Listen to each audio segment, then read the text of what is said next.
time for Movies and Money. We have film critic Erik Childress on the line with us, joining us from Austin, Texas, where he's busy covering the South by Southwest Film Festival. What's on the horizon for moviegoers, Erik? Well, the opening night film this year was Dungeons & Dragons Honor Among Thieves, which is opening on March 31st everywhere. And I have to say that this is quite the step down from recent years where they debuted John Krasinski's A Quiet Place, Jordan Peele's Us, and just last year premiered a little film called Everything Everywhere All at Once, which just won 7 Oscars over the weekend. Dungeons & Dragons, loosely based on the world created by the Hasbro game that has been a sensation for more than 5 decades, is a pretty standard rogue gallery collection of anti-heroes chasing down an object while their de facto leader, played by Chris Pine, is also trying to rescue his daughter from the clutches of a former ally played by Hugh Grant. The film mostly resembles the kind of sword and sorcery adventure movie that we would see prior to Lord of the Rings elevating the genre to a prestige level, and the film acts accordingly, knowing that it's just being goofy most of the time.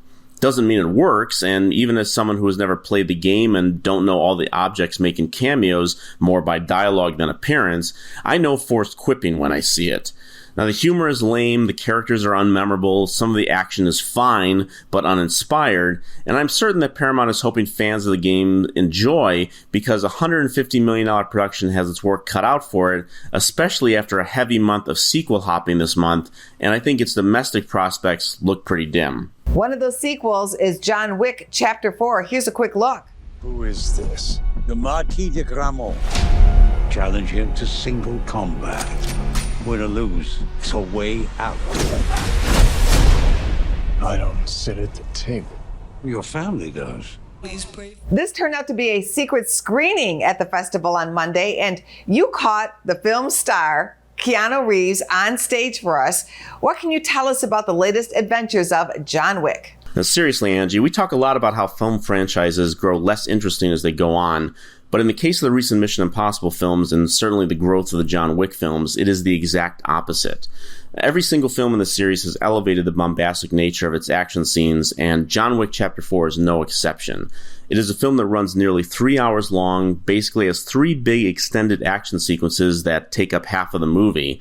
And whatever one thinks about getting in the weeds with the weirdo mythology of the hitman codes and locations of these films, none of it matters once Keanu Reeves is being tracked and chased down and shot at, and there are moments in this movie that will rank with some of the best action films of our lifetimes. The final hour of Chapter 4 will be talked about for some time, from a whole bit where cars become lethal weapons to a staircase shootout that is the most memorable since the Untouchables, up to a final duel with a coup de grace for the ages.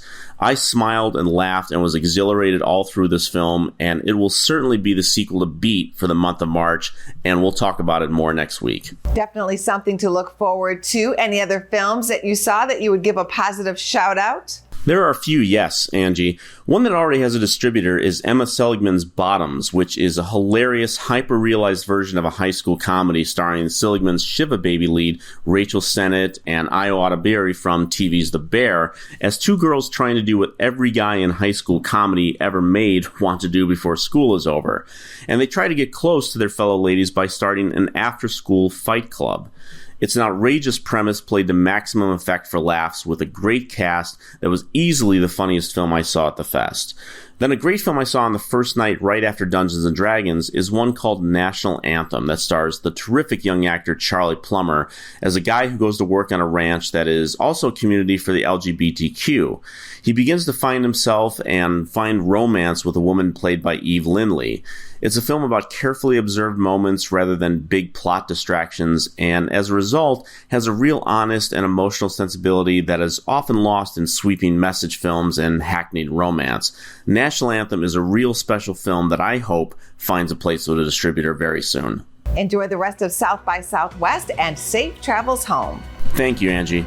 Go to businessfirstam.com for where to see our show on TV.